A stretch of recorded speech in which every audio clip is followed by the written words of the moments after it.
ಜೀವಿಗಳಿದ್ದೀರಿ. ಸಂಸಾರದಲ್ಲಿ ಎಲ್ಲವೂ ಸಹ ಅಸಹನೆಯಿಂದ ಪ್ರಾಪ್ತವಾಗ್ತದೆ.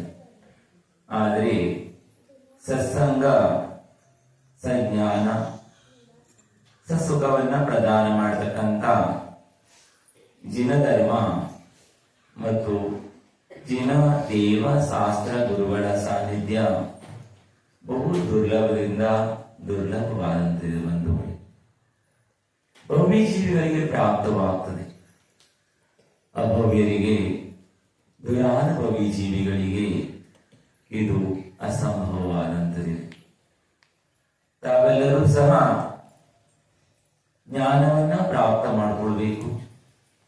ಮನುಷ್ಯ ಜನ್ಮದ ಸಾರ್ಥಕತೆಯನ್ನ ಮಾಡಿಕೊಳ್ಬೇಕು ಅನ್ನುವಂತ ಭಾವನೆಯಿಂದ ಸಮ್ಯಜ್ಞಾನ ಜಿನಧರ್ಮ ಪ್ರಭಾವನಾ ಸಂಘದ ಶ್ರಾವಕ ಸಂಸ್ಕಾರ ಶಿಬಿರದಲ್ಲಿ ತಾವೆಲ್ಲರೂ ಸಹ ಬಂದು ಎಲ್ಲ ಕ್ಲಾಸ್ಗಳನ್ನು ಸಹ ತಾವು ಬಹಳ ನಿಷ್ಠೆಯಿಂದ ಶ್ರದ್ಧೆಯಿಂದ ಎಲ್ಲ ಜ್ಞಾನವನ್ನ ಪ್ರಾಪ್ತ ಮಾಡಿಕೊಳ್ತಾ ಇದೆ. ಎಲ್ಲಿಯ ತನಕ ಜ್ಞಾನವಾಗಲ್ಲ, ಜ್ಞಾನ ಪ್ರಾಪ್ತವಾಗಲ್ಲ, ಅಲ್ಲಿ ತನಕ ಜೀವಿಯ ಕಲ್ಯಾಣದ ರಸ್ತೆ, ಕಲ್ಯಾಣದ ಮಾರ್ಗ ಪ್ರಾರಂಭವಾಗಲ್ಲ. ಜ್ಞಾನ 8 ಪ್ರಕಾರ ಜ್ಞಾನ ಇದೆ. ಯಾವುದು 8 ಪ್ರಕಾರ ಜ್ಞಾನ?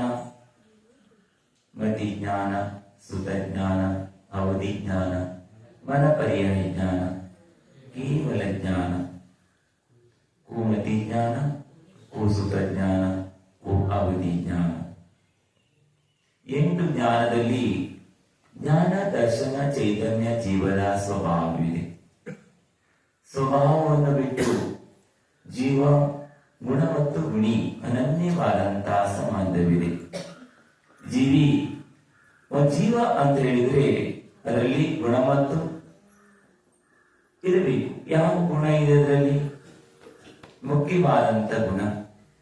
ಜೀವದಲ್ಲಿ ಜ್ಞಾನ ದರ್ಶನ ಚೈತನ್ಯ ಗುಣ. ಅದು ಎಂತ ಜ್ಞಾನ ಇದೆ ಅಂದ್ರೆ ಅನಾದಿ ಕಾಲದಿಂದಲೂ ಸಹ ಜ್ಞಾನ ಇದೆ ಜೀವದಲ್ಲಿ. ಜ್ಞಾನ ಗುಣ ಎಂದೂ ನಷ್ಟವಾಗಲ್ಲ.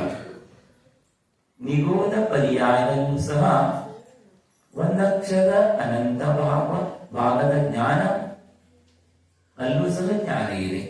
ಜ್ಞಾನ ನಷ್ಟವಾಗಲ್ಲ. ಆದ್ರೆ ಜ್ಞಾನ ನಷ್ಟವಾದ್ರೆ ಅಲ್ಲಿ ಜೀವದ್ರವ್ಯ ಇರೋಲ್ಲ, ನಷ್ಟವಾಗಿ ಹೋಗ್ತದೆ. ಹಾಗಾಗಿ ಎಂದೂ ಸಹ ನಾಶವಾಗಲ್ಲ. ಜ್ಞಾನ ಇದೆ. ಅದ್ರ ಎಂತ ಜ್ಞಾನ ಇದೆ ಅಂದ್ರೆ ಕುಮತಿ ಉಸುತ ಅವಧಿ ಜ್ಞಾನ, ಮತಿ ಜ್ಞಾನ, ಸುತ ಜ್ಞಾನ, ಅವಧಿ ಜ್ಞಾನ, ಮನಪರ್ಯಾಯ ಜ್ಞಾನ, ಕೇವಲ ಜ್ಞಾನ. ಇದು ಸುಜ್ಞಾನಗಳಿವೆ. ಸುಜ್ಞಾನ ಮತ್ತು ಕುಜ್ಞಾನಗಳ ಪರಿಚಯವನ್ನ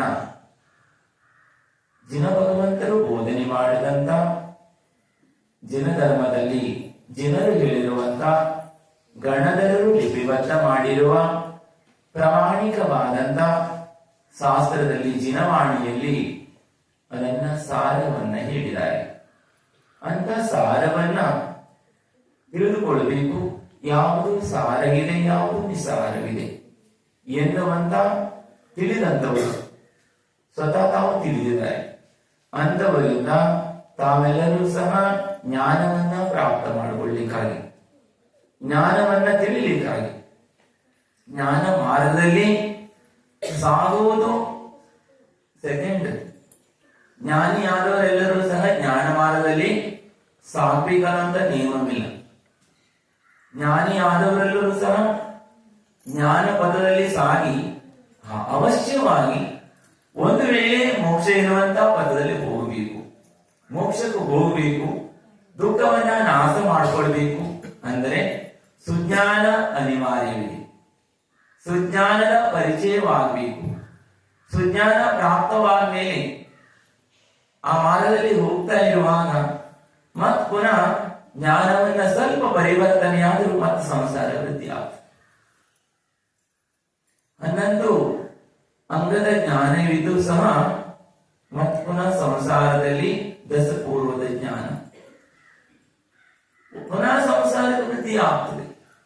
ಅಂದ್ರೆ ಅಲ್ಲಿಗೆ ಹೋಗುವ ತನಕನೂ ಅವರಿಗೆ ಸುಜ್ಞಾನವಿತ್ತು. ಮತ್ ಪುನಃ ಜ್ಞಾನ ಪರಿವರ್ತನೆ ಆಗ್ತದೆ. ಜ್ಞಾನ ಇಲ್ಲದೇ ಮೋಕ್ಷವಾಗಲ್ಲ. ಜ್ಞಾನಿಯಾದವರೆಲ್ಲರೂ ಮೋಕ್ಷಕ್ಕೆ ಹೋಗಲ್ಲ. ಮೋಕ್ಷಕ್ಕೆ ಹೋಗ್ಬೇಕು ಅಂದ್ರೆ ಬಾಹ್ಯಾಭ್ಯಂತರ ಪರಿಕರ ತ್ಯಾಗ ಮಾಡಬೇಕು, ದಿಗಂಬರ ಆಗಬೇಕು, ಸಂಯಮವನ್ನ ಧಾರಣೆ ಮಾಡಬೇಕು. ಇದು ಅನಿವಾರ್ಯ.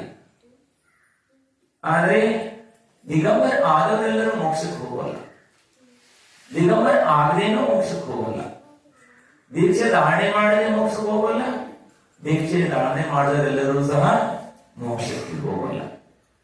ಅದೇ ರೀತಿ ಜೀವವು ಸಹ ಅನಾದಿ ಕಾಲದಿಂದಲೂ ಸಹ ಮಿಥ್ಯಾ ಜ್ಞಾನದಲ್ಲಿ ಕುಮತಿ ಕುಸುತ ಕು ಅವಧಿ ಜ್ಞಾನದಲ್ಲಿ ಅನಂತ ಕಾಲ ಜೀವ ಕಳೆದಿದೆ. ಜ್ಞಾನವನ್ನ ಪ್ರಾಪ್ತ ಮಾಡ್ಕೊಳ್ಬೇಕಂದ್ರೆ ಜಿನರು ಬೋಧನೆ ಮಾಡಿದಂತ ಧರ್ಮದಲ್ಲಿ ಬರಬೇಕು ಮತ್ತು ಇಂಥ ಜಿನವಾಣಿಯನ್ನ ಗ್ರಹಣೆಯನ್ನು ಮಾಡಬೇಕು. ಜಿನವಾಣಿಯನ್ನ ಬೋಧ ಯಾವಾಗ ಆಗ್ತದೆ ಆವಾಗ ಜೀವಕ್ಕೆ ಜ್ಞಾನ ಪ್ರಾಪ್ತವಾಗ್ತದೆ. ಎಲ್ಲರ ಜೀವನದ ಹಿಂದೆ ಬಹುದೊಡ್ಡ ಕತ್ತಲೆ ಇರುವಂಥದ್ದು. ನಾವು ನೀವು ಅಂತಲ್ಲ, ಹಿಂದೆ ಎಷ್ಟು ಜನ ಮಹಾಪುರುಷರಾಗಿದ್ರು, ಎಷ್ಟು ಜನ ತೀರ್ಥಂಕರಾಗಿ ಹೋಗಿದ್ದಾರೆ, ಅನಂತ ತೀರ್ಥಂಕರು ಆಗಿದ್ದಾರೆ. ಎಲ್ಲಾ ತೀರ್ಥಂಕರ ಹಿಂದೂ ಸಹ ಅವರು ಅಜ್ಞಾನಿಯಾಗಿ ಇದ್ರು.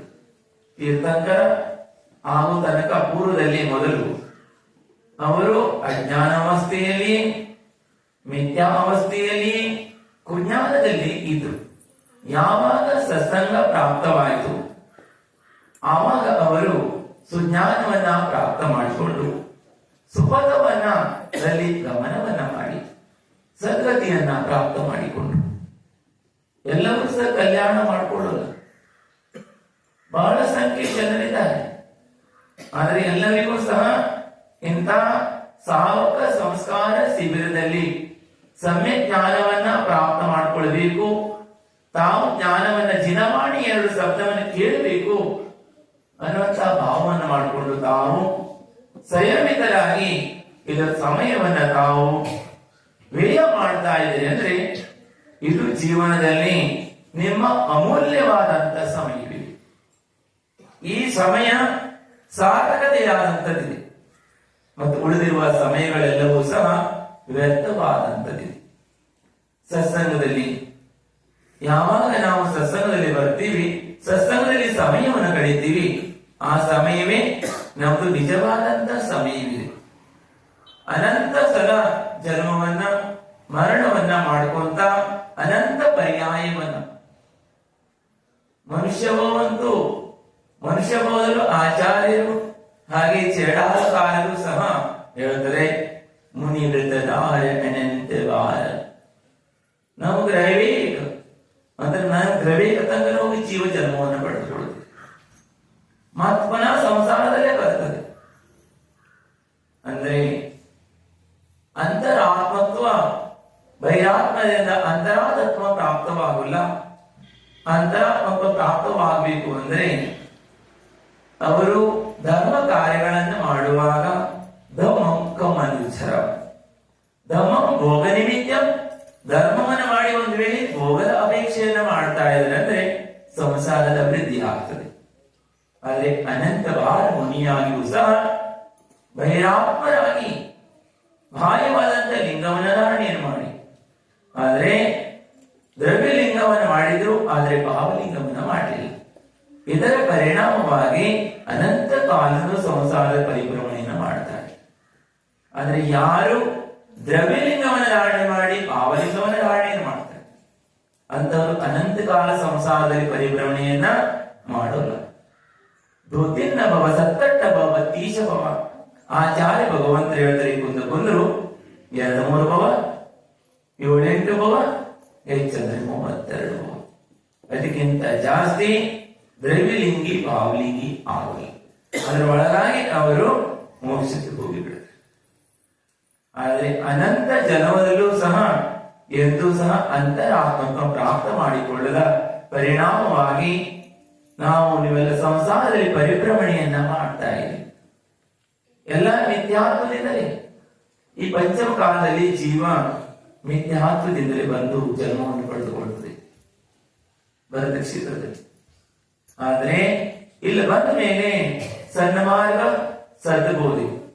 ಸನ್ಮಾರ್ಗ ಅಂದ್ರೆ ಬೇರೆ ಅಲ್ಲ, ಮಿಥ್ಯಾತ್ವ ಅಂದ್ರೆ ಬೇರೆ ಅಲ್ಲ. ಮಿಥ್ಯಾತ್ವ ಅಂದ್ರೆ ಸುಳ್ಳು. ಏನ್ ಹೇಳ್ರಿ? ಸುಳ್ಳಾಗಿರುವುದು ಮಿಥ್ಯಾತ್ವ. ಸಮ್ಯಕ್ತ್ವ ಅಂತ ಹೇಳಿದ್ರೆ ಸತ್ಯವಾಗಿರುವುದು ಸಮ್ಯಕ್ತ್ವ.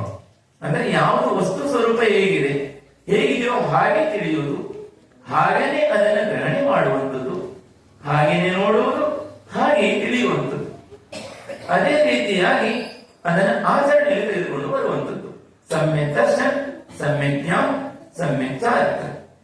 ಇದರ ಜ್ಞಾನ ಎಲ್ಲ ಆಗ್ತದೆ ಅಂದ್ರೆ ಜಿನರ ಬೋಧನೆ ಮಾಡಿದಂತ ಜಿನವಾಣಿಯನ್ನ ಗ್ರಹಣೆ ಮಾಡಿದಾಗ, ಜಿನವಾಣಿ ಎನ್ನುವಂತ ಅಮೃತದ ಪಾನವನ್ನ ಯಾವ ಭವ್ಯಾತ್ಮರು ಗ್ರಹಣೆಯನ್ನ ಮಾಡ್ತಾರೋ, ಪಾನವನ್ನ ಮಾಡಿದ ತಕ್ಷಣ ಅನಂತ ಕಾಲದಿಂದಲೂ ಸಹ ಜೀವದ ಒಳಗಿರುವಂತ ಹಾಲಾಹಲಗಿಸಕ್ಕೂ ಭಯಂಕರವಾಗಿ ದುಃಖವನ್ನು ಕೊಡತಕ್ಕಂತ ಮೋಹನೀಯ ಕರ್ಮ ಅಂದರೆ ದರ್ಶನೀಯ ಮೋಹನೀಯ ಕರ್ಮವನ್ನ ವಾಂತಿಯನ್ನ ಮಾಡಿರುತ್ತದೆ. ಜೀವ ಉರುಟಿ ಮಾಡ್ಕೊಳ್ತದೆ. ಅಮೃತ ಒಳಗೆ ಹೋದ್ಮೇಲೆ ಒಳಗಿರುವಂತ ವಿಷ ತಾನಾಗಿ ಏನಾಗ್ತದೆ? ಹೊರಗೆ ಬಿದ್ದು ಹೋಗ್ತದೆ. ಎಲ್ಲಿಯ ತನಕ ಅಮೃತ ಇರ್ತದೆ? ಯಾವ ಅಮೃತ? ಜ್ಞಾನಾಮೃತ, ಜಿನಾಮೃತ. ಜಿನೇಂದ್ರ ಭಗವಂತರು ಬೋಧನೆ ಮಾಡಿದಂತ ಅಮೃತವನ್ನ ಯಾರು ಪಾನವನ್ನು ಮಾಡ್ತಾರೆ, ಯಾರ ಆತ್ಮಗಳಲ್ಲಿ ಅದು ಪ್ರವೇಶವಾಗಿ ಮಾಡ್ತದೆ, ಆಗಲಿ ಜೀವ ಏನಾಗ್ತದೆ? ಭವ್ಯಾತ್ಮರು ನಿಕಟವಾಗಿ ಅವರು ಮೋಕ್ಷಕ್ಕೆ ಹೋಗುತ್ತಿದ್ದಾರೆ. ಅಮೃತ ಒಳಗಡೆ ಇದ್ರೆ ಬಹಳ ದಿನಗಳ ಕಾಲ ಸಂಸಾರದ ಪರಿಭ್ರಮಣೆಯಿಂದ ಮಾಡಲಿ. ಅಂತ ಒಂದು ಜ್ಞಾನವನ್ನೇ ಪ್ರಾಪ್ತ ಮಾಡಿಕೊಳ್ಳಿಕ್ಕಾಗಿ ಗ್ರಹಣೆಯನ್ನು ಮಾಡೋದು ಬಿಡೋದಲ್ಲ ಆಮೇಲೆ. ಆದ್ರೆ ಜ್ಞಾನವನ್ನ ಪ್ರಾಪ್ತ ಮಾಡಿಕೊಳ್ಬೇಕಂದ್ರೆ ಇಂಥ ಜ್ಞಾನ ಶಿಬಿರದಲ್ಲಿ ಎಲ್ಲರೂ ಸಹ ಬರಬೇಕು. ಆದರೆ ಆಚಾರ್ಯ ಭಗವಂತರು ತೀರ್ಥಂಕರು ಕೇವಲ ಮೋಕ್ಷವನ್ನೇ ಮಾತ್ರ ಹೇಳಿಲ್ಲ. ಮೋಕ್ಷದೊಂದಿಗೆ ಮೋಕ್ಷಕ್ಕೆ ಹೋಗುವ ಪೂರ್ವದಲ್ಲಿ ಸಂಸಾರದಲ್ಲಿ ಜೀವ ಇದ್ರೆ ಧರ್ಮಾತ್ಮರಾದಂತ ಜೀವವು ಸಂಸಾರದಲ್ಲೂ ಸಹ ಸುಖಿಯಾಗಿರ್ತಾರೆ. ಅವರ ಸುಖದ ಅನುಭವವನ್ನು ಮಾಡ್ತಾರೆ. ಆದರೆ ಯಾರಲ್ಲಿ ಧರ್ಮವಿಲ್ಲ ಅಂತವರು ಇಲ್ಲೂ ಸಹ ದುಃಖಿಯಾಗಿರ್ತಾರೆ, ಮುಂದೂ ಸಹ ಏನಾಗ್ತಾರೆ? ದುಃಖಿಯಾಗ್ತಾರೆ. ಸಂಸ್ಕಾರವಿರುವಂತವರು ಯಾರಿಗೆ ಸಂಸ್ಕಾರ ಪ್ರಾಪ್ತವಾಗ್ತದೆ ಅಂತವರು ಸಹ ಪಾಪಾತ್ಮರು ಸಹ ಪುಣ್ಯಾತ್ಮರಾಗ್ತಾರೆ. ಪುಣ್ಯಾತ್ಮರಾದವರು ಬಹಳ ಕಾಲ ಇರೋಲ್ಲ. ಪುಣ್ಯಾತ್ಮ ಮನುಷ್ಯ ಅಂತ ಹೇಳ್ತಿರ್ತೀವಿ, ಹೌದಲ್ಲ? ಪುಣ್ಯಾತ್ಮರು ಅಂದ್ರೆ ಏನರ್ಥ ಹೇಳಿ? ಪುಣ್ಯದ ಆತ್ಮರು. ಪುಣ್ಯಾತ್ಮರು ಅಂದ್ರೆ ಧರ್ಮಾತ್ಮರು ಅಂತ ಅರ್ಥ. ಯಾರಲ್ಲಿ ಧರ್ಮವಿದೆ ಅಂತವರು ಪುಣ್ಯಾತ್ಮರಿದ್ದಾರೆ, ಧರ್ಮ ಇದ್ದವರಿಗೆ ಪುಣ್ಯಾತ್ಮರಿದ್ದಾರೆ. ಪುಣ್ಯಾತ್ಮರಾದವರು ಪರಮಾತ್ಮರಾಗ್ತಾರೆ. ಅದಕ್ಕೆ ಆಚಾರ್ಯ ಭಗವಂತರಿಗೆ ಹೇಳಿದ್ರು, ಪಾಪಿಯನ್ನ ದೂರಿಡಬೇಡಿ, ಪಾಪವನ್ನ ದೂರಿಡಿ. 5 ಪಾಪಗಳನ್ನು ಹೇಳಿದ್ರು. 5 ಪಾಪಗಳನ್ನ ದೂರವಿಡಿ ಅದನ್ನ. ಆದ್ರೆ 5 ಪಾಪವನ್ನು ಮಾಡುವಂತವರನ್ನ ದೂರಿಡಬೇಡಿ. ಅವರನ್ನ ಹತ್ರವಾಗಿ ಕರೆದು ಆ ಪಾಪಿಯಾದವನು ಒಂದ್ ದಿವಸ ಆತನು ಪುಣ್ಯಾತ್ಮನಾದವನು ಪರಮಾತ್ಮನಾಗ್ತಾನೆ.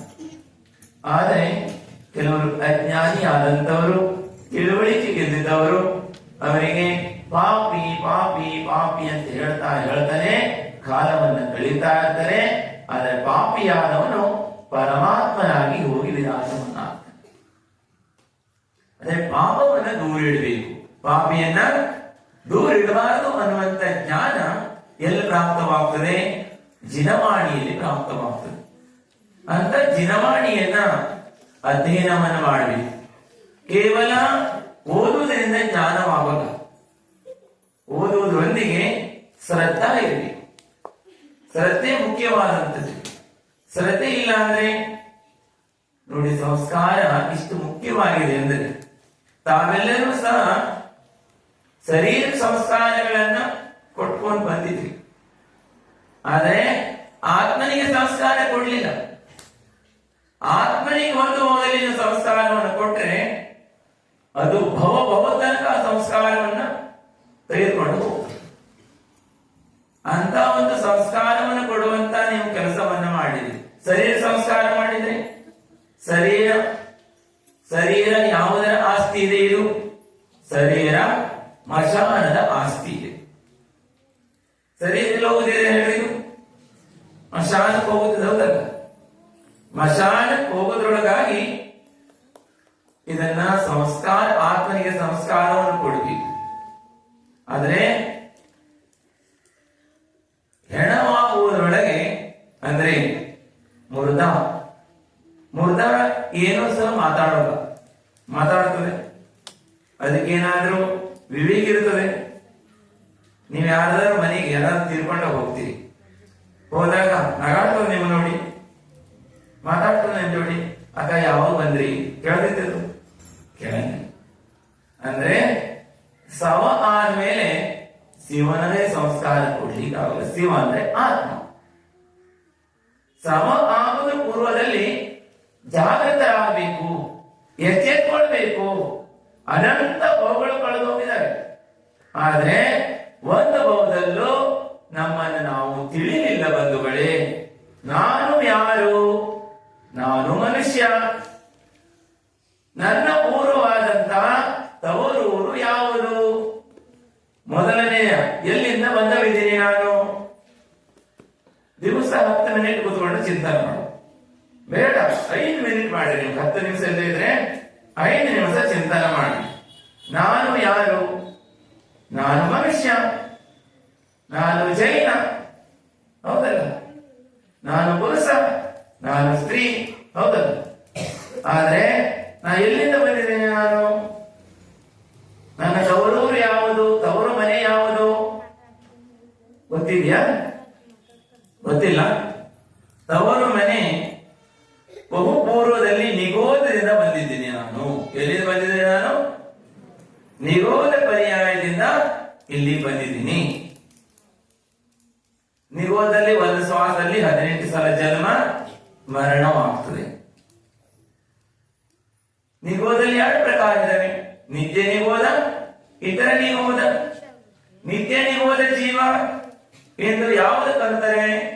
ನಿತ್ಯ ನಿಗೋಧ ಜೀವ ಅಂದ್ರೆ ಇಲ್ಲಿಯ ತನಕ ಅದು ನಿಗೋಧ ಪರ್ಯಾಯದಿಂದ ಹೊರಗೆ ಬಂದೇ ಇಲ್ಲ. ಇನ್ನು ಏಕಸಾಸಮೇ ಅಟಟ ಸವಾ ಜನ್ಮ ಮರಣ, ಒಂದು ಸಾಸದಲ್ಲಿ 18 ಸಲ ಜನ್ಮ ಮರಣವನ್ನ ಮಾಡ್ತಾ ಜೀವ ಅನಂತ ಕಾಲದಿಂದಲೂ ಸಹ ನಿಗೋಧಲೇ ಇದೆ, ಹೊರ ಬಂದೇ ಇಲ್ಲ. ಇನ್ನು ಮುಂದೆ ಬಂದ್ರೆ ಬರಬಹುದು, ಆದ್ರೆ ಇಲ್ಲಿ ತನಕ ಯಾವ ಜೀವ ಬಂದಿಲ್ಲ ಅಂತ ಜೀವಕ್ಕೆ ನಿತ್ಯ ನಿಗೋಧ ಜೀವ ಅಂತ ಹೇಳ್ತಾರೆ.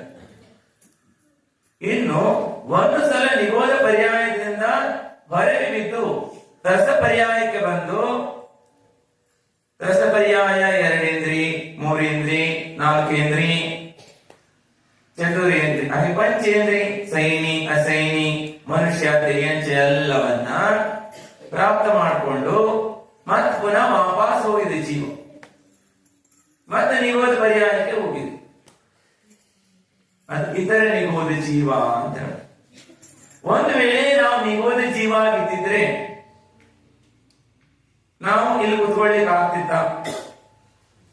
ಜಿನೇಂದ್ರ ಭಗವಂತ ಧರ್ಮವನ್ನ ಗ್ರಹಣೆ ಮಾಡ್ಲಿಕ್ಕೆ ನಮಗೆ ಕಿವಿಗಳಿರ್ತಿದ್ದ, ಬಾಯಿ ಇರ್ತಿದ್ದ, ಹಾಗೆ ಕೈಗಳಿರ್ತಿದ್ದು ಇಲ್ಲ. ಆದ್ರೆ ಇವತ್ತು ನಾವು ಸಾಂತಿನಾಥ್ ಭಗವಂತರ ಮುಂಭಾಗದಲ್ಲಿ ಕುತ್ಕೊಂಡಿದ್ದೀವಿ, ಜಿನವಾಣಿಯ ಮುಂದಿದ್ದೀವಿ, ಜೈನ ಗುರುಗಳು ಪ್ರಾಪ್ತವಾಗಿದ್ದಾರೆ ಅಂತ ಹೇಳಿದ್ರೆ ನಾವು ಇಲ್ಲಿಂದ ಯಾತ್ರಾ ಮಾಡ್ಕೊ ಬಂದಿದ್ವಿ, ಪುಣ್ಯಶಾಲಿಗಳಿದಿರಲಿಲ್ಲ. ಹಾಗೆ ಚಿಂತನವನ್ನ ಮಾಡಬೇಕು. ಆದ್ರೆ ಎಷ್ಟು ದಿನ ಇರೋದಿದ್ದೀವಿ ಇಲ್ಲಿ? ಎಲ್ಲದಕ್ಕೂ ಅಗ್ರಿಮೆಂಟ್ ಇದೆ, ಆಧಾರ್ ಕಾರ್ಡ್ ಇದೆ. ಜಮೀನ್ ತಗೊಂಡ್ರೆ ಅಗ್ರಿಮೆಂಟ್ ಮಾಡ್ಕೊಂತೀರಿ, ಗಾಡಿ ತಗೊಂಡ್ರೆ ಅಗ್ರಿಮೆಂಟ್ ಮಾಡ್ಕೊಂತೀರಿ, ಮನಿ ಖರೀದಿ ಮಾಡ್ರೆ, ಪ್ಲಾಟ್ ಖರೀದಿ ಮಾಡ್ರೆ, ಎಲ್ಲದಕ್ಕೂ ಅಗ್ರಿಮೆಂಟ್ ರಿಕಾರ್ಡ್ ಮಾಡ್ಕೊಂತೀರಿ. ಆದ್ರೆ ಎಷ್ಟ್ ದಿನ ಇರೋರು ಅನ್ನೋದು ರಿಕಾರ್ಡ್ ಮಾಡ್ಕೊಂಡಿರ ನೀವು? ಗೊತ್ತೈತಿ, ರಿಕಾರ್ಡ್ ಮಾಡ್ಕೊಂಡೇ ಬಂದಿದೆ. ಆದ್ರ ಏನ್ ಹೇಳ್ರಿ, ಇಷ್ಟು ದಿನ ಮಾತ್ರ, ಪರ್ಮನೆಂಟ್ ಇಲ್ಲ. ಏನಿಲ್ಲ, ಪರ್ಮನೆಂಟ್ ಆಗಿ ಇಲ್ಲಿ ರಿಕಾರ್ಡ್ ಇಲ್ಲ. ಇಷ್ಟಿಷ್ಟು ದಿನ ಅಂತೂ ಹೋಗಿ ಹಾಕ್ಸ್ಕೊಂಡು ಬಂದಿದೆ. ಯಾರು 10 ವರ್ಷ, 20 ವರ್ಷ, 30 ವರ್ಷ, 40 ವರ್ಷ, 50 ವರ್ಷ, 60 ವರ್ಷ, 70 ವರ್ಷ, 80 ವರ್ಷ, 90 ವರ್ಷ ನೋವು ಇದ್ದು. ಆದ್ರೆ ಆಮೇಲೆ ಇಲ್ಲಿಂದ ಹೋಗುವುದೇನಿಲ್ಲ. ಹೋಗುವುದು ಎಲ್ಲಿಗೆ? ಪ್ರಶ್ನೆ. ಎಲ್ಲಿಗೆ ಹೋಗೋರು? ಎಲ್ಲಿಗೆ ಹೋಗೋರು? ಕಟ್ಟದ್ರಿಂದ ಐದು ಪಾಪ ಮಾಡೋರು. ಬೆಳೆದಾದ್ರೆ ಅದೆಷ್ಟೋ ಜೀವಿಗಳನ್ನ ಸಾಯಿಸ್ತಾ ಇರ್ತಾರೆ. ಅಂದ್ರೆ ಹಿಂಸೆ ಮಾಡೋರು, ಸುಳ್ಳು ಹೇಳೋರು, ಕಳ್ಳತನ ಮಾಡೋರು, ಪರಸ್ತ್ರೀ ಗಮನ ಮಾಡೋರು, ವೇಶ್ಯಾಗಮನ ಮಾಡೋರು, ಹಾಗೇನೆ ಪರಿಗ್ರಹಣ ಸಂಗ್ರಹ ಮಾಡ್ತಾ ಇರುವಂತವರು, ಸಪ್ತ ವ್ಯಸನಿಯಾದಂತವರು, ಸರ್ವಗುಣ ಸಂಪನ್ನರು ಎಲ್ಲ ಆದವರು ಸಹ ಮರಣವಾದರೆ ಸ್ವರ್ಗವಾಸವಾಗಿದ್ದಾರೆ. ಏನಾಗ್ತಾರೆ? ಸ್ವರ್ಗಸ್ಥರಾದ್ರು. ಅಲ್ಲೇ ಬಂಧುಗಳೇ, ನೀವು ಸ್ವರ್ಗಕ್ಕೂ ನರಕಕ್ಕೂ ಟಿಕೆಟ್ ಯಾರಿಗೆ ಕೊಡ್ಲಿಕ್ಕೆ ಆಗೋಲ್ಲ. ಸ್ವರ್ಗದ ನರಕ ಟಿಕೆಟ್ ಎಲ್ಲವೂ ಇಲ್ಲೇನೆ ಪ್ರಾಪ್ತವಾಗ್ತದೆ. ಎಲ್ಲಾ ಟಿಕೆಟ್ ತಗೊಂಡ್ರಲ್ಲಿ ಹಿಂದೆ ಮಾಡಿದ ಕರ್ಮದಿಂದಲೇ ಈಗ ಭೋಗಿಸ್ತಾ ಇದ್ದೀನಿ. ಕೆಲವರು ಕೇಳ್ತಾರೆ, ಮಹಾರಾಜರೇ ಯಾರು ನೋಡ್ಕೋ ಬಂದಾರ?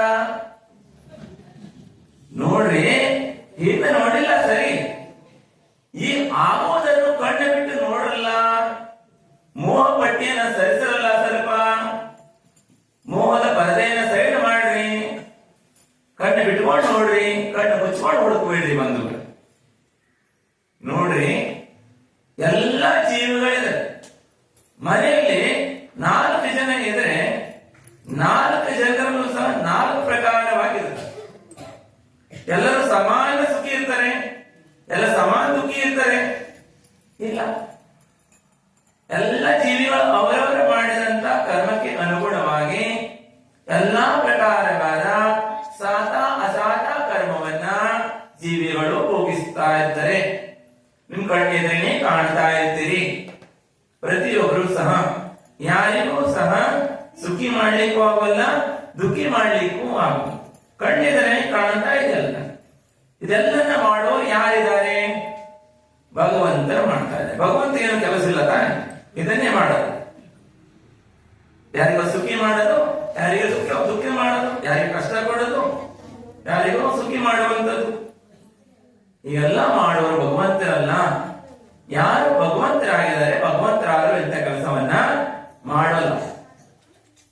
ಅವರು ಎಲ್ಲದರಿಂದ ಪರ ಇದ್ದಾರೆ, ಎಲ್ಲರಿಂದ ಮುಕ್ತ ಇದ್ದಾರೆ. ಇವೆಲ್ಲವೂ ಆಗುವುದು ಸಹ ಪ್ರತಿ ಜೀವಗಳ ಆವಾವ ಜೀವವು ಮಾಡಿರುವಂತ ಕರ್ಮದ ಫಲದಿಂದಲೇ ಸುಖ ದುಃಖಗಳು ಪ್ರಾಪ್ತವಾಗ್ತದೆ ಎನ್ನುವಂತ ಜ್ಞಾನವನ್ನ ಜಿನೇಂದ್ರ ಭಗವಂತರು ಸರ್ವ ಜೀವಿಗಳ ಕಲ್ಯಾಣಕ್ಕಾಗಿ, ಜಿನಧರ್ಮ ಕೇವಲ ಜೈನರಿಗೆ ಮಾತ್ರ ಸೀಮಿತವಾದನೂ ಅಲ್ಲ. ಜಿನಧರ್ಮದ ಜಿನೇಂದ್ರ ಭಗವಂತರು ಬೋಧನೆ ಮಾಡಿದಂತ ಧರ್ಮವನ್ನು ಯಾರ್ಯಾರು ಅನುಕರಣೆಯನ್ನು ಮಾಡ್ತಾರೆ ಅಂತವರೆಲ್ಲರೂ ಸಹ ಇರುವಾಗಲೂ ಸುಖವನ್ನು ಭೋಗಿಸ್ತಾರೆ. ಎಲ್ಲ ಕಡೆಯಲ್ಲೂ ಒಂದು ಕೀರ್ತಿ ವ್ಯಾಪ್ತವಾಗ್ತದೆ, ಶಾರೀರಿಕವಾಗಿ, ಮಾನಸಿಕವಾಗಿ, ಹಾಗೆ ಎಲ್ಲಾ ಪ್ರಕಾರವಾಗಿ, ಕೌಟುಂಬಿಕವಾಗಿ ಎಲ್ಲಾ ಸುಖಗಳು ಪ್ರಾಪ್ತವಾಗ್ತದೆ. ಮುಂದಿನ ಮಹಾರಾಜರೇ, ಧರ್ಮ ಜೈನ ಧರ್ಮ ಮುಂದಿನ ಗತಿ ಅಷ್ಟೇ ಹೇಳ್ತಾ ಇದೆ, ಈಗಂದೇನು ಹೇಳಲ್ಲ, ಯಾರು ಹೇಳಿದ್ರು ಹೇಳಲ್ಲ ಅಂತ ಹೇಳಿ ಆಚಾರ್ಯ ಭಗವಂತರು ಹೇಗೆ ಬದುಕಬೇಕು, ಹೇಗಿರಬೇಕು ಅನ್ನೋದನ್ನು ಸಹ ಹೇಳಿದ್ದಾರೆ. ಹೇಗೆ ಜೀವನವನ್ನು ಸಾಗಿಸಬೇಕು, ಗೃಹಸ್ಥರಾದರೆ ಹೇಗಿರಬೇಕು, ಶ್ರಮಣರಾದರೆ ಹೇಗಿರಬೇಕು ಎನ್ನುವಂತ 2 ಧರ್ಮದ ಕಥನವನ್ನು ಮಾಡಿ ಇಂಥ ಧರ್ಮ ಸಂಸ್ಕಾರ ಯಾವ ಜೀವಕ್ಕೆ ಪ್ರಾಪ್ತವಾಗ್ತದೆ ಅವರು ಸುಖಿಯಾಗಿರ್ತಾರೆ. ನೋಡ್ರಿ, ಒಂದು ಮನೆಯಲ್ಲಿ ತಂದೆ ತಾಯಿ ಎರಡು ಸಂತಾನ ಇಟ್ಕೊಡಿ ಇದ್ರೆ, ಯಾವ ಮನೆಯಲ್ಲಿ ತಂದೆ ತಾಯಿ ಧಾರ್ಮಿಕರಿರ್ತಾರೆ, ಧರ್ಮಾತ್ಮರಿರ್ತಾರೆ, ಪಾಪದಿಂದ ಭಯವುಳ್ಳವರಾಗಿರ್ತಾರೆ, ಅವರ ಸಂತಾನವು ಧಾರ್ಮಿಕರಿರ್ತಾರೆ. ಗುರು ಹಿರಿಯರಿಗೆ ಭಕ್ತಿಯನ್ನು ಮಾಡುವಂಥದ್ದು, ವಿನಯವನ್ನು ಮಾಡುವಂಥದ್ದು. ಮತ್ತೆ ಯಾರ ಮನೆಯಲ್ಲಿ ಸಂಸ್ಕಾರ ಇರೋಲ್ಲ, ತಂದೆ ತಾಯಿಗೆ ಸಂಸ್ಕಾರ ಇರೋಲ್ಲ, ಹಾಗೇನೆ ಮಕ್ಕಳು ಸಹ ಅದೇ ರೀತಿ ಸಂಸ್ಕಾರಹೀನರಾಗಿರ್ತಾರೆ. ಇದಕ್ಕೆ ಉದಾಹರಣೆ, ಎರಡು ಗಿಳಿಗಳಿವೆ. ಗಿಳಿಯನ್ನ ಮಾರುವಂತವನು ಗಿಳಿಯನ್ನ ತೆಗೆದುಕೊಂಡು ಬರ್ತಾನೆ. ಒಂದು ಗಿಳಿಯನ್ನ ಅದನ್ನು ರಾಜನ ಮನೆಗೆ ತಂದು ಕೊಡ್ತಾನೆ. ರಾಜನ ಮನೆಯಲ್ಲಿ ಪ್ರತಿ ದಿವಸ ನ್ಯಾಯ ಸಮ್ಮತವಾದಂತ ವಿಚಾರಗಳು, ರಾಜ ಆದವರು ಯಾದವರು ಸಹ ಅವರು ಯಾವುದೇ ವಿಚಾರಗಳನ್ನು ಮಾತನಾಡುವಾಗ ವಿವೇಕ ಪೂರ್ವಕವಾಗಿ ಯಾವುದೇ ಜೀವಕ್ಕೆ ದುಃಖವಾಗದ ಹಾಗೆಯೇ ರಾಜನು ಮಾತಾಡುತ್ತಿದ್ದ. ಅದೇ ರೀತಿ ಆತನು ವ್ಯವಹಾರಗಳನ್ನ, ನ್ಯಾಯ ತೀರ್ಮಾನಗಳನ್ನ ಪ್ರಜೆಗಳಿಗೆ ಕೊಡುತ್ತಿದ್ದ. ಗಿಳಿ ಮಧ್ಯದಲ್ಲಿತ್ತು, ಎಲ್ಲವನ್ನ ಕೇಳ್ತಿತ್ತು. ರಾಜನ ಆಸ್ಥಾನದಲ್ಲಿ ಬಂದ ತಕ್ಷಣ ಎಲ್ಲರಿಗೆ ವಿನಯ ಬರ್ತಾ ಇದ್ದಾರೆ. ಮಂತ್ರಿಗಳು ಅವರನ್ನು ಕರೀತಿದ್ರು, ಬರೀ ಆಧಾರ ಮಾಡ್ತಿದ್ರು, ಕುರಿಸ್ತಿದ್ರು, ಎಲ್ಲವನ್ನ ನೋಡ್ತಾರೆ. ಹಾಗೆ ಇನ್ನೊಂದು ಗಿಳಿಯನ್ನ ವ್ಯಸನಿಯಾದಂತ ಒಬ್ಬರು ಬೇಸಿಗೆಯ ಮನೆಯಲ್ಲಿ ವ್ಯಾಪಾರವನ್ನು ಮಾಡಿ ಎರಡು ಗಿಳಿಗಳು ಬೆಳೀತಾ ಇದ್ದಾರೆ. ಇತ್ತ ಒಬ್ಬ ವ್ಯಕ್ತಿ, ಸಜ್ಜನ ವ್ಯಕ್ತಿ ಏನ್ ಮಾಡ್ತಾನಂತ, ಒಬ್ಬರ ಮನೆಗೆ ಅಂದ್ರೆ ರಾಜನ ಆಸ್ಥಾನಕ್ಕೆ ಬಂದಾಗ ಆ ಗಿಳಿ ಯಾರು ಇರಲ್ಲ. ಆ ಸಮಯದಲ್ಲಿ ಸಜ್ಜನ ಬಂದ ತಕ್ಷಣ ಅದನ್ನ ನೀರಿಂದ ಕರೀತದೆ. ಬರ್ರಿ ಅಣ್ಣವರೇ, ಯಾವಾಗ ಬಂದ್ರಿ? ಬರ್ರಿ ಬರ್ರಿ, ವೆಲ್ಕಮ್ ವೆಲ್ಕಮ್. ಹಾಗೇನೆ ನಿಮ್ಮ ಭಾಷೆ ಹೇಳಿದ್ರೆ ಗೊತ್ತಾಗ್ತದೆ. ನಿಮ್ಮ ಭಾಷೆ ವೆಲ್ಕಮ್, ನಿಮ್ಮ ಭಾಷೆ ಹೋದಲ್ಲ ಅಲ್ಲೇ ಬಂದು ನಿಮ್ಮ ಭಾಷೆ ಅಲ್ಲ, ಇದು ಆಂಗ್ಲರ ಭಾಷೆ ಇದೆ. ಹಾಗೆ ಆಂಗ್ಲರು ಬಿಟ್ಟು ಹೋಗಿರುವಂತ ಭಾಷೆ ಇದೆ. ನಮ್ಮ ಭಾಷೆ ಯಾವುದು?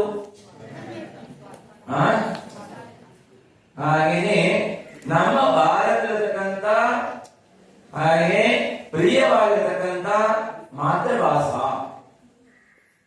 ಮಾತೃಭಾಷಾ ಅಂದ್ರೆ ತಾಯಿಗೆ ಸಮಾನವಾದಂತ ಭಾಷಾ. ಅಂತ ಭಾಷಾವನ್ನ ಬಿಟ್ಟು ನಾವೇನು ಉಪಯೋಗ ಮಾಡ್ತಾ ಇದ್ದೀವಿ ಈಗ? ಆಂಗ್ಲ ಭಾಷೆಯನ್ನ ಇವತ್ತು ಆಂಗ್ಲ ಭಾಷೆಯ ಒಂದು ಸ್ಕೂಲ್ನಲ್ಲಿ ನಿಮ್ಮ ಮಕ್ಕಳು ಓದ್ತಾ ಇದ್ದಾರೆ ಅಂದ್ರೆ ಇದು ಸ್ಟ್ಯಾಂಡರ್ಡ್. ಏನ್ ಹೇಳ್ರಿ? ಸ್ಟ್ಯಾಂಡರ್ಡ್. ನಾವು ಅದೇ ಮಾತೃಭಾಷಾ ಶಿಕ್ಷಣದಲ್ಲಿ ಓದ್ತಾ ಇದ್ದಾರೆ ಅಂದ್ರೆ ಲೋ ಕ್ವಾಲಿಟಿ. ಏನ್ ಹೇಳ್ರಿ? ಹಿಂದುಳಿದಂತವ್ರು, ಬಹಳ ಹಿಂದೆ ಬಹಳ ಹಿಂದೆ ಇದ್ದಾರೆ ಅವರು. ಈಗಲೂ ಹಾಗೇನೆ ಬಹಳ ಜನ ವಿಚಾರ ಮಾಡ್ತಾರೆ, ಇಂಥ ಶಿಬಿರಾದಿಗಳಲ್ಲಿ ಬರೋದು, ಧರ್ಮ ಮಾಡೋದು, ಜಪ ಮಾಡೋದು, ಪೂಜೆ ಮಾಡೋದು, ಇಂಥ ಶಿಬಿರದಲ್ಲೆಲ್ಲ ಮಾಡೋದು ಇದು ಹಿಂದುಳಿದಂತವ್ರು ಮಾಡೋ ಕೆಲಸ ಇದೆ.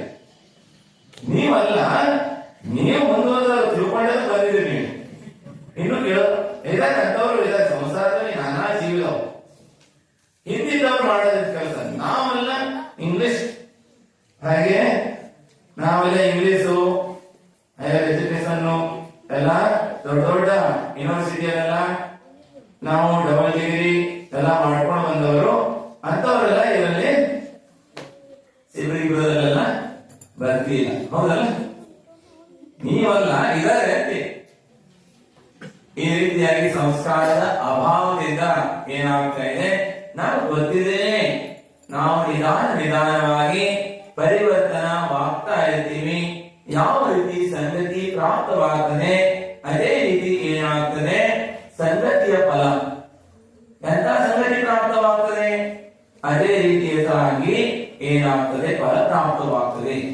ಜ್ಞಾನ ಪ್ರಾಪ್ತವಾಗ್ತದೆ. ಗಿಳಿಯು ಸಹ ಅವರಿಗೆ ಆಧಾರವನ್ನು ಮಾಡ್ತದೆ ಮತ್ತು ಅವರಿಗೆ ಕುತ್ಕೊಳ್ಳಿ ಹೇಳ್ತದೆ. ಮತ್ತು ಕುತ್ಕೊಳ್ಳಿ ಆಸನದ ಮೇಲೆ ವಿರಾಜಮಾನರಾಗ್ರಿ ಮತ್ತೆ ಕರೀತದೆ. ಒಳಗಡೆಯಲ್ಲಿ ನೆಂಟರು ಬಂದಾರ, ಅತಿಥಿಗಳು ಬಂದಾರ, ಬರ್ರಿ ಬರ್ರಿ ಅಂತ ಮನೆ ಮಾಲೀಕ ಕರೀತದೆ. ವಿನಯ ಕೊಡಬೇಕು, ಬಹಳ ವಿನಯ ಪ್ರಾಪ್ತವಾಗ್ತದೆ.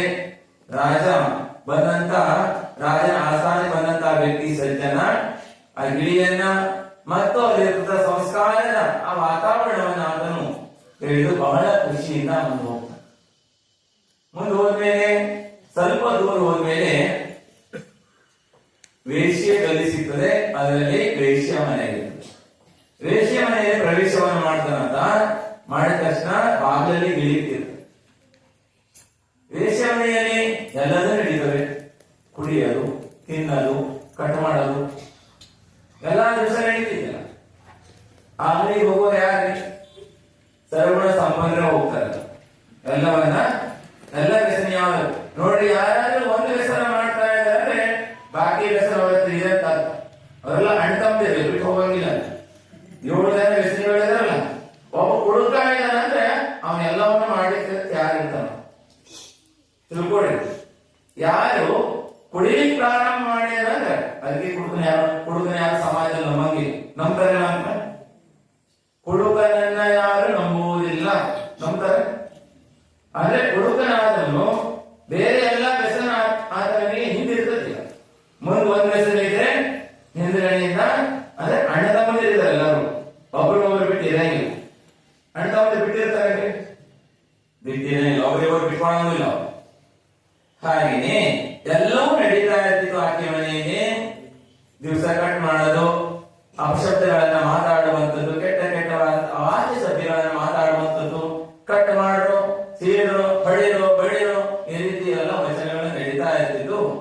ಇದರಿಂದ ಆದ ಬಂದ ತಕ್ಷಣವೇ ಗಿಳಿ ಹೇಳಿದ್ರು, ಹಿಡ್ಕೊಳ್ರಿ, ಕಟ್ ಹಾಕ್ರಿ, ಬಡೀರಿ, ಕಟ್ ಮಾಡ್ರಿ. ನೀವೆಲ್ಲ ಅವಾಚ್ಯ ಶಬ್ದಗಳನ್ನ ಆಡಿದ ತಕ್ಷಣ ವ್ಯಕ್ತಿ ವಿಚಾರವನ್ನು ಮಾಡಿದ್ದಾನೆ. ಅಂದ್ರೆ ಗಿಳಿಗಳು ಯಾವ ರೀತಿ ಸಂಗತಿಯಿಂದ ಯಾವ ರೀತಿಯಾಗಿ ಪರಿಣಾಮವನ್ನ ಹೊಂದುತ್ತವೆ.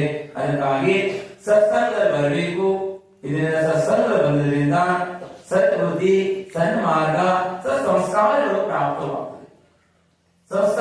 ಸತ್ಸಂಗದಲ್ಲಿ ಬಂದಿಲ್ಲ ಅಂದ್ರೆ ಹಾಗೆಯೇ ದುಸ್ಸಂಗದಿಂದ ದುರ್ಗತಿ ಪ್ರಾಪ್ತವಾಗ್ತದೆ, ದುಷ್ಪರಿಣಾಮಗಳು ಆಗ್ತವೆ. ಇದರಿಂದ ಇವತ್ತು ಸಂಸ್ಕಾರದ ಅಭಾವ ಆಗ್ತಾ ಇರುವುದರಿಂದ, ಒಳ್ಳೆಯ ಸಂಗತಿ ಅಭಾವ ಆಗ್ತಾ ಇರುವುದರಿಂದ ಏನಾಗ್ತಾ ಇದೆ ಅಂದ್ರೆ ಪಾಪದ ಕಡೆಗೆ ಹೋಗ್ತಾ ಇದ್ದಾರೆ, ಪಾಪವನ್ನ ಮಾಡ್ತಾ ಇದ್ದಾರೆ, ವ್ಯಸನಿಗಳಾಗ್ತಾ ಇದ್ದಾರೆ.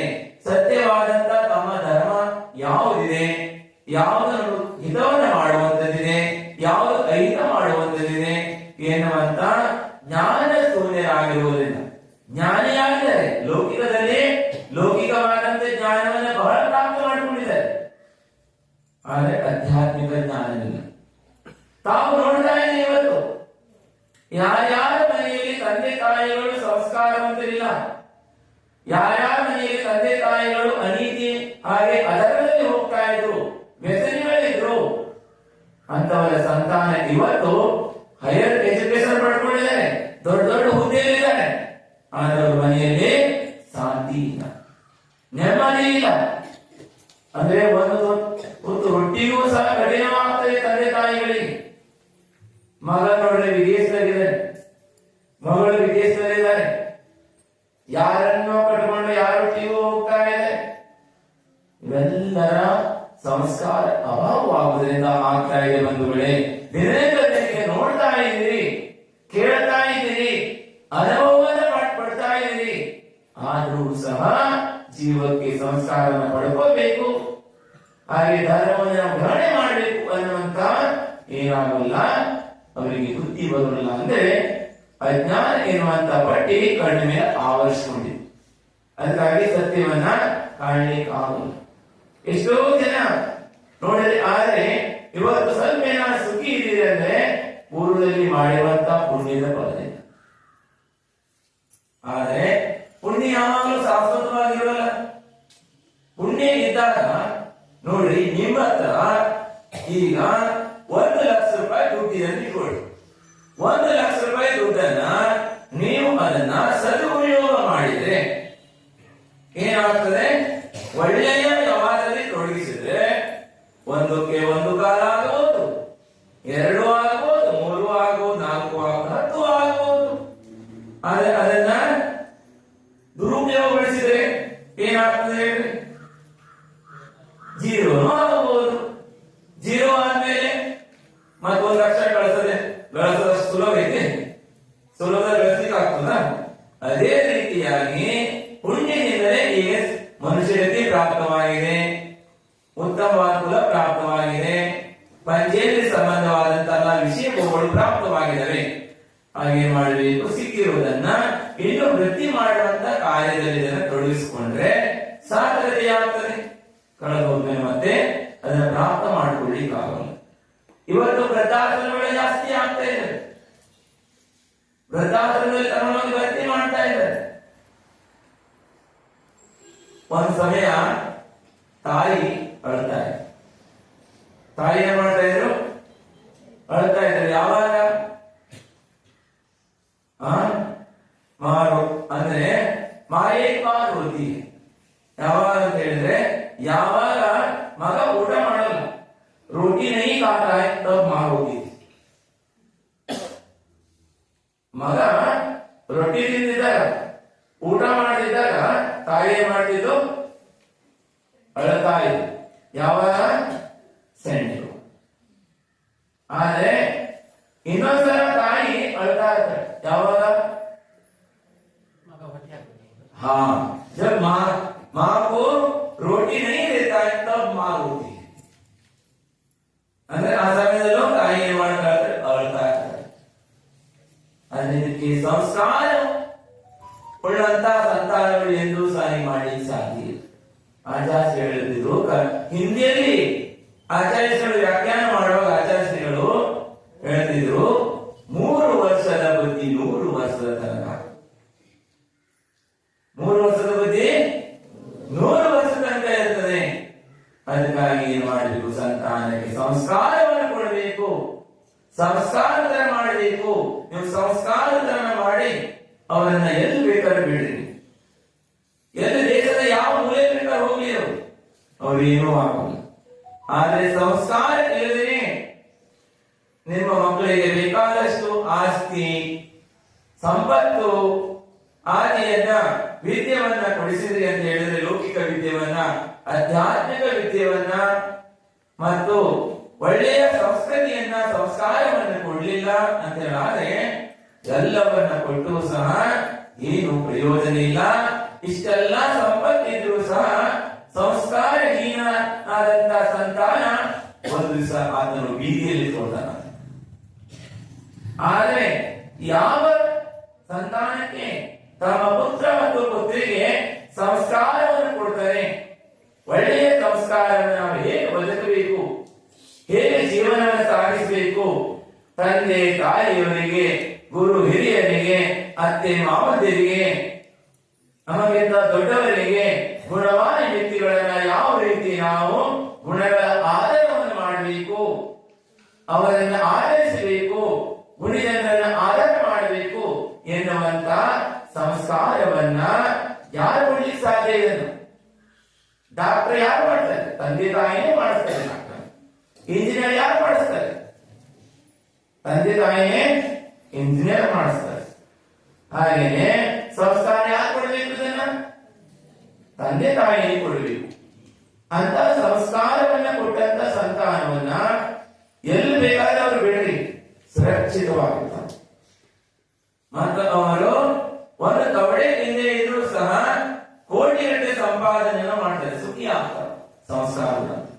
ಸಂಸ್ಕಾರ ಇದ್ರೆ ಎಷ್ಟು ಸಂಪತ್ತು ಇದ್ರೂ ಸಹ ಏನ್ ಮಾಡ್ತಾರೆ? ಅವರು ಎಲ್ಲವನ್ನ ಅವರು ನಷ್ಟವನ್ನ ಮಾಡಿ ದರಿದ್ರರಾಗಿ ಬರಿಗೈಯಲ್ಲಿ ಇಟ್ಕೊಳ್ತಾರೆ. ಸ್ವತಃ ತಾವುಕಿ ಆಗ್ತಾರೆ.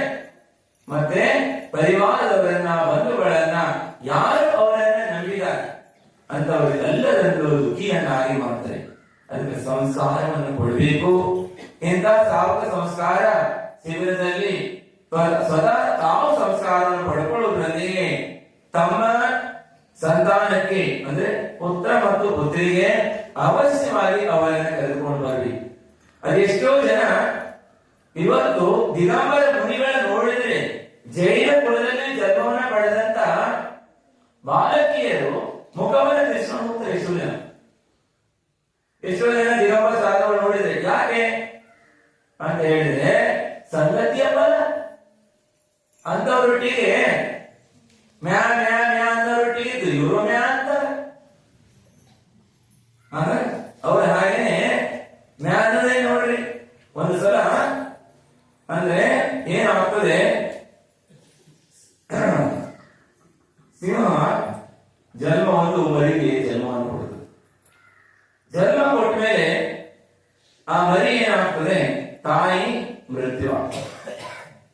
ಅದು ಒಂದೇ ಆ ಸಿಂಹದ ಮರಿ ಏನ್ ಮಾಡ್ತಾ ಇರ್ತದೆ, ಒಂದೇ ಸಮಯ ತಾಯಿನ ನೆನಪು ಮಾಡ್ಕೊಂಡು ಅಳ್ತಾ ಇರ್ತದೆ. ಆ ಸಮಯದಲ್ಲಿ ಹಸು ಏನ್ ಮಾಡ್ತಾ ಇತ್ತು, ಅದು ತನ್ನ ಕರುಗಳನ್ನು ಕರ್ಕೊಂಡು ಮರಿ ಕರ್ಕೊಂಡು ಕಾಡಿಗೆ ಹೋದಾಗ ಆ ಮರಿಯನ್ನು ನೋಡಿ ಅದಕ್ಕೆ ಕಲಿಕಾ ಬರ್ತದೆ. ಆ ಮರಿಯನ್ನು ಸಹ ತನ್ನ ಮರಿಯ ಹಾಗೆನೆ ಸಂಭಾಳಿಸ್ತಾ ತನ್ನ ಮರಿಯನ್ನು ಕರ್ಕೊಂಡು ಬರ್ತದೆ ಹಾಲು ಕುಡಿಸಿ. ಹಾಗೆಯೇ ಹಸುವಿನೊಂದಿಗೆ ಬೆಳೀತದೆ. ಹಸುವಿನೊಂದಿಗೆ ಬೆಳೆದು ಸ್ವಲ್ಪ ದೊಡ್ಡ ಆಗ್ತದೆ ಸಿಂಹದ ಮರಿ. ದೊಡ್ಡವಾದ ಮೇಲೆ ಹಸು ಕರುಗಳೊಂದಿಗೆ ಓಡ ಹೋಗ್ತಾ ಇರ್ತದೆ ಹಸುವಿನೊಂದಿಗೆ. ಒಮ್ಮೆ ಮತ್ತೊಂದು ಸಿಂಹ ಅದನ್ನು ನೋಡ್ತೀವಿ. ನೋಡಿದ ತಕ್ಷಣ ಬಂದ ತಕ್ಷಣ ಸಿಂಹ ಬಂದ ತಕ್ಷಣ ಹಸು ಮರಿಗಳು ಹಾಕಿ ಓಡ ಹೋಗ್ತಾವ ಹಸುಗಳೆಲ್ಲ, ಅದರೊಂದಿಗೆ ಈ ಸಿಂಹದ ಮರಿಯೂ ಓಡ ಹೋಗ್ತದೆ ಹೆದರಿ. ಆವಾಗ ಇದು ನಮ್ಮ ಜಾತಿ ಮರಿ, ನಮ್ಮ ಜಾತಿಯವರು ಆ ಜಾತಿ ಹೆಂಗ್ ಸೇರ್ಕೊಂಡು ಹೋಗಿ ಇಲ್ಲೇನೋ ಗಡಬಡ ಆಗಿದೆ, ಇಲ್ಲೇನೋ ಗಡಬಡಿ ಆಗಿದೆ ಅಂತ ತಿಳ್ಕೊಂಡು ಸಿಂಹ ವಿಚಾರ ಹೇಗಾದ್ರೆ ಮಾಡ್ತೀವಿ ಹೇಳಬೇಕಲ್ಲ ಎಂದು ವಿಚಾರವನ್ನ ಮಾಡುತ್ತದೆ. ಯಾವಾಗ ಸಿಂಹವನ್ನು ನೋಡಿದ ತಕ್ಷಣ ಹಸುವಿನೊಂದಿಗೆ ಆ ಸಿಂಹದ ಮರಿ ಓಡೋಗ್ಬಿಡುದು. ಹಾಗೂ ಹೀಗೆ ಮಾಡಿ ಒಂದು ಸಲ ಸಿಂಹ ಏನ್ ಮಾಡ್ತದೆ, ಆ ಮರಿಯನ್ನು ಹಿಡ್ಕೊಂಡು ಮತ್ತೆ ಹೆದರಬೇಡ, ಬಹಳ ಹೆದರಿ ಹಾರಾಡಿ ಬಿಡುತ್ತದೆ. ಅವಾಗ ಹಾರಾಡಬೇಡ, ಭಯ ಪಡಬೇಡ, ನಾವು ನೀವು ಇಬ್ರು ಒಂದೇ ಜಾತಿಯವರು, ನೀ ಯಾಕೆ ಹೆದರ್ಕೊಂಡು ಹೋಗ್ತಾ ಇದೀಯ? ಹಾಗೆ ನಂಬಲ್ಲ, ವಿಶ್ವಾಸನೇ ಬರೋಲ್ಲ ಮರಿ. ಮತ್ತ ಅದನ್ನ ಸಿಂಹ ಏನ್ ಮಾಡ್ತದೆ, ನಿಧಾನವಾಗಿ ಸಂಭಾಳಿಸ್ಕೊಂಡು ಕರ್ಕೊಂಡು ಹೋಗ್ತದೆ. ಅದೊಂದು ಸುಪ್ರವಾದಂತ ಕೆರೆ ಇತ್ತು. ಕೆರೆ ದಡದಲ್ಲಿ ಹೋಗಿ ಹಾಗೆ ಕೆರೆಯಲ್ಲಿ ಬಗ್ಗೆ ನೋಡು. ಎರಡು ಬಗ್ಗಿದಾಗ ಏನಾಗ್ತದೆ, ಎರಡು ಪ್ರತಿರೂಪ ಒಂದೇ ರೀತಿ ಇದೆ. ಸಿಂಹ ಹಾಗೆ ಸಿಂಹದ ಮರಿ. ಅವಾಗ ವಿಶ್ವಾಸ, ನಾವಿಬ್ರು ಒಂದೇ ಜಾತಿ ಇವರು ಅಂತ. ಅವಾಗ ಏನ್ ಮಾಡಿರ್ತಾರ, ನಾನೇ ಕಡಿಮೆ ಇದೆ, ನಾನು ಸಿಂಹ ಇದೆ. ಹಾಗೇನೆ ಸಂಗತಿ ಫಲ ಅರ್ಥ ಆಯ್ತಿಲ್ಲ ನೀವು? ಎಲ್ಲರೂ ಮ್ಯಾ ಮ್ಯಾ ಮ್ಯಾ ಮ್ಯಾ ಅನ್ನೋರು ಇರ್ತಾರ. ಅವ್ರ ಜೋಡಿ ಮಹಾರಾಜ ಬಂದ್ರೆ ನೀವೊಂದು ಕಲ್ಲ ಹೊಡೆಯೋದ್ರೆ ಮಹಾರಾಜ ಹೋಗೋದು ನೋಡ್ಕೊಂಡು, ದಿಗಂಬರ ಸಾಧುಗಳು ಹೋಗೋದನ್ನ ನೋಡ್ಕೊಂಡು ಕಲ್ಲ ಹೊಡಿತಾರೆ. ಅದೇ ಟಿವಿಯಾಗ ಬಂದ್ರ ಮೊಬೈಲ್ ಬಂದ್ರ ಏನ್ ಮಾಡ್ತಾರೆ, ಗಂಟು ನೋಡ್ತಾರೆ ಬಂದು.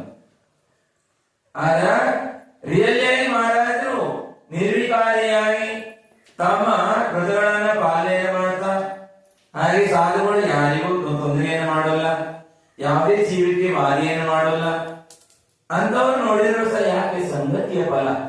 ಇಂಥ ಜೈನ ಕುಲದಲ್ಲಿ ಜನ್ಮವನ್ನು ಪಡೆದರೂ ಸಹ ಸಂಗತಿಯ ಫಲದಿಂದ ಈ ಪ್ರಕಾರವಾದಂತ ಅವರಲ್ಲಿ ಕುಸಂಸ್ಕಾರ ಪ್ರಾಪ್ತವಾಗ್ತದೆ. ಅದಕ್ಕಾಗಿ ಸಂಸ್ಕಾರವನ್ನು ಕೊಡಬೇಕು. ಯಾರು ನಮ್ಮ ಆರಾಧಕರಿದ್ದಾರೆ, ಯಾರು ಗುರುಗಳಿದ್ದಾರೆ, ಯಾವುದು ಶಾಸ್ತ್ರವಿದೆ, ಯಾವುದು ಧರ್ಮವಿದೆ, ನಾವು ಯಾವುದನ್ನ ಆಚರಣೆ ಮಾಡಬೇಕು, ನಾವು ಯಾರಿದ್ದೀವಿ ಎನ್ನುವಂತಹ ಜ್ಞಾನವನ್ನೆಲ್ಲವೂ ಸಹ ಇಂತಹ ಸಂಸ್ಕಾರ ಆದಿ ಶಿಬಿರಗಳಲ್ಲಿ ಇಳಿದಂತವರಿಂದ ಪ್ರಾಪ್ತ ಮಾಡಿಕೊಳ್ಳಿಕ್ಕೆ ಸಾಧ್ಯ.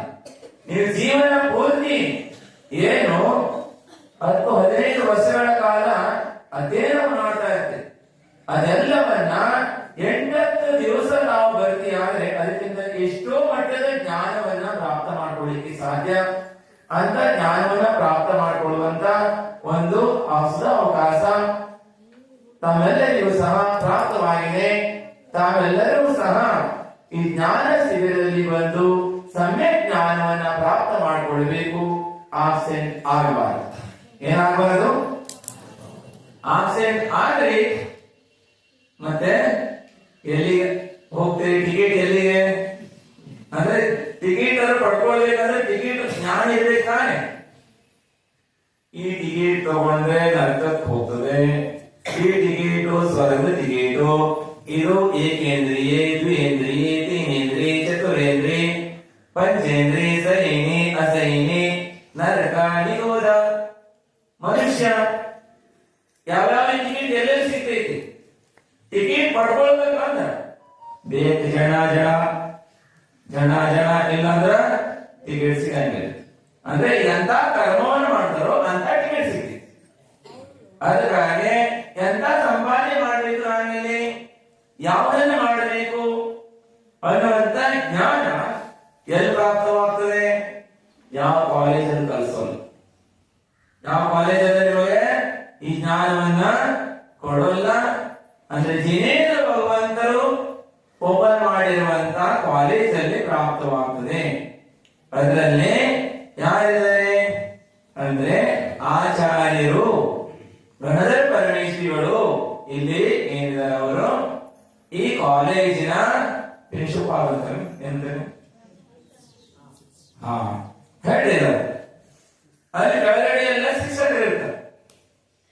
ಶಿಕ್ಷಕರೆಲ್ಲ ಏನ್ ಮಾಡ್ತಾರೆ? ಅವರು ಹೇಳಿದಂತ ಪ್ರಕಾರವಾಗಿ ಬೋಧನೆಯನ್ನ ಮಾಡ್ತಾರೆ. ಅಂತವರಲ್ಲಿ ನಿಯೋಗ ಮಾಡಲಾಗ್ತದೆ. ಎಲ್ಲ ಶಿಕ್ಷಕರಾಗ್ತಾರೆ ಇಲ್ಲ. ಹಾಗೆ ಈ ಜ್ಞಾನವನ್ನ ಪ್ರಾಪ್ತ ಮಾಡ್ಕೊಳ್ಬೇಕು.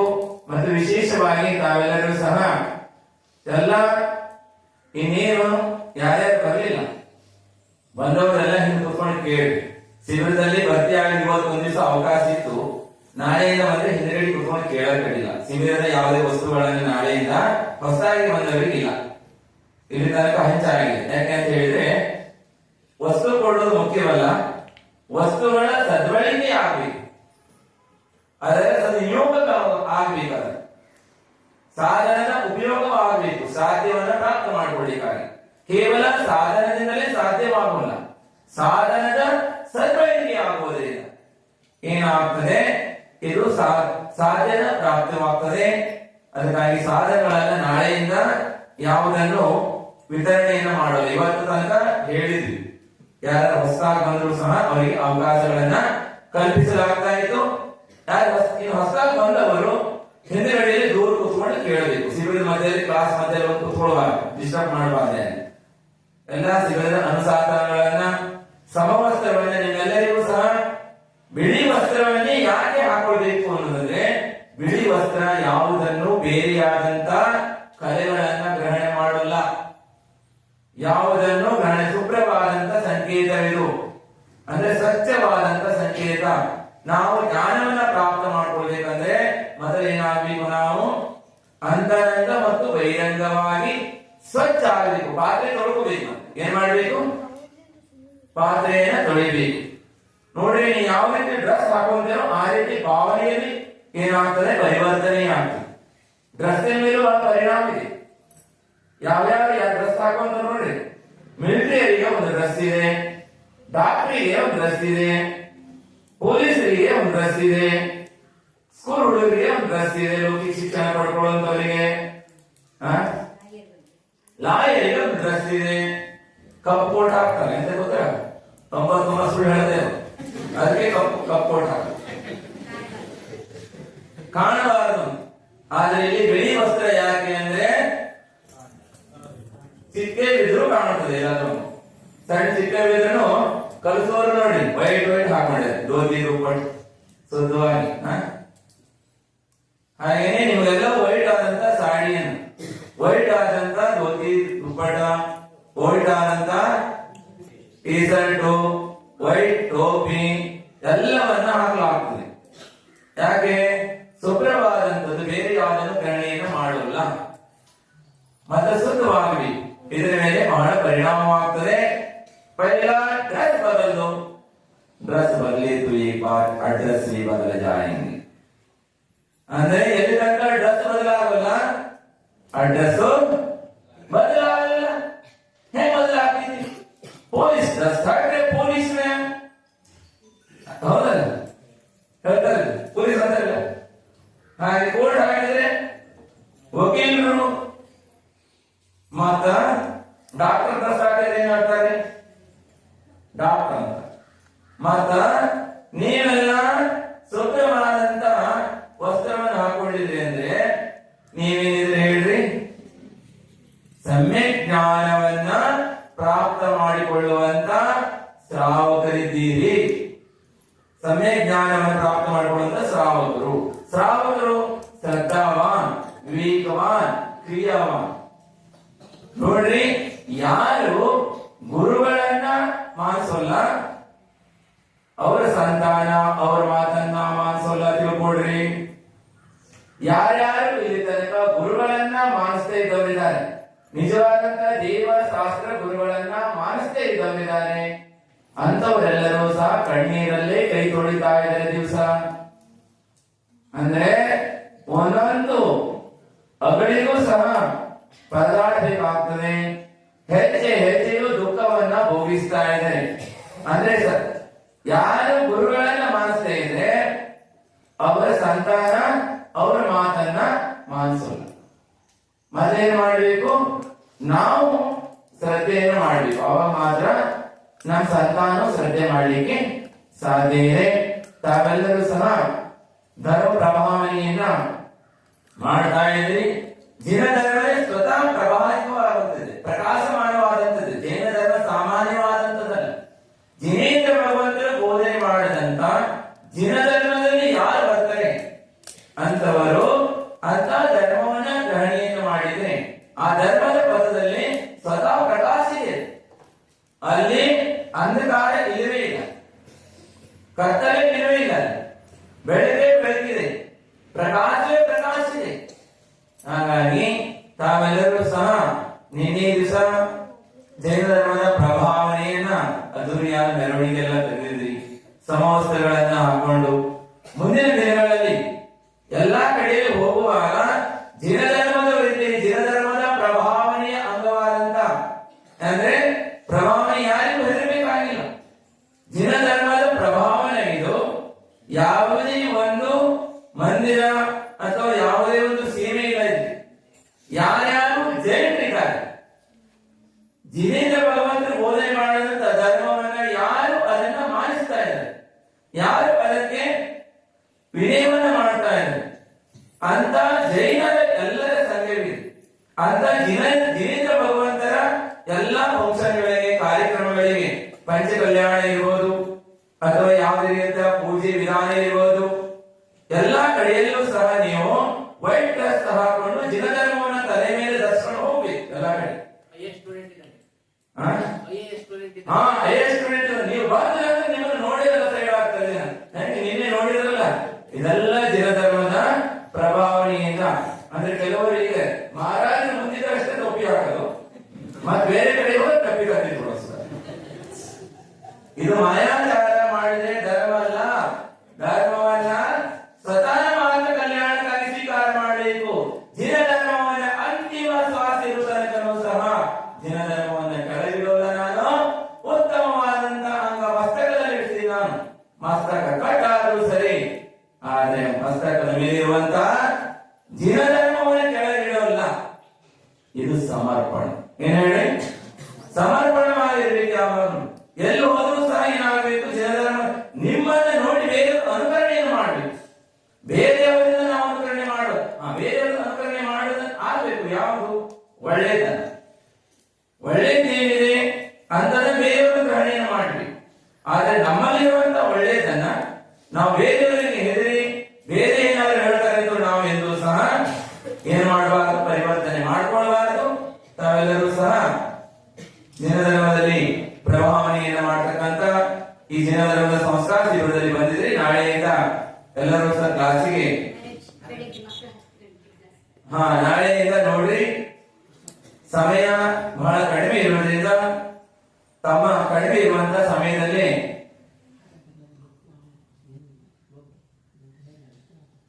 ನೋಡಿ ಎಲ್ಲರೂ ಸಹ ಕಂಪಲ್ಸರಿ ಬರಬೇಕು. ಪೂಜೆಯನ್ನು ಕಲಿಸಬೇಕು. ನಿಮಗೆ ಪೂಜೆಯನ್ನು ಕಲಿಸುವಂತ ಕ್ಲಾಸ್ ಇದೆ. ಜಾಸ್ತಿ ಆದಂತ ಇಲ್ಲಿ ದೊಡ್ಡ ದೊಡ್ಡ ಪೂಜೆ ವಿಧಿ ವಿಧಾನ ಮಾಡೋದಿಲ್ಲ. ಇಲ್ಲಿ ಹೇಗೆ ಪೂಜೆ ಮಾಡಬೇಕು ಅನ್ನೋ ಕ್ಲಾಸ್ ಇದೆ. ಒಂದು 8:30ಗೆ ಕ್ಲೋಸ್ ಆಗ್ತದೆ. 8:30ಗೆ ಮುಗಿದ ಮೇಲೆ ನಿಮಗೆ ನಾಷ್ಟದ ವ್ಯವಸ್ಥೆಯನ್ನು ಮಾಡಲಾಗ್ತದೆ. ಅಂದ್ರೆ ಬಾಲಕ ಬಾಲಕರೆಲ್ಲರಿಗೆ ದೊಡ್ಡವರಿದ್ರು ಕೊಡ್ತಾರೆ ಅವರಿಗೆ, ಇಲ್ಲ ಅಂದ್ರೆ ಮತ್ತು ನಾಷ್ಟ ಮುಗಿದ ಮೇಲೆ ಶಿಬಿರ ಅಂದ್ರೆ ಕ್ಲಾಸ್ ಪ್ರಾರಂಭವಾಗ್ತದೆ. 10 ಗಂಟೆಗೆ ಕ್ಲಾಸ್ ಪ್ರಾರಂಭವನ್ನ ಮಾಡಲಾಗ್ತದೆ. 10ರಿಂದ 11 ಗಂಟೆ ತನಕ 11:30 ತನಕ ಕ್ಲಾಸ್ ಅನ್ನು ಮಾಡ್ತಾರೆ. ಬೆಳಿಗ್ಗೆ ಕ್ಲಾಸ್ ಅನ್ನು ಇಲ್ಲೇ ಮಾಡಿ, ಅಲ್ಲಿ ಡಿಸ್ಟರ್ಬ್ ಆಗ್ತದೆ.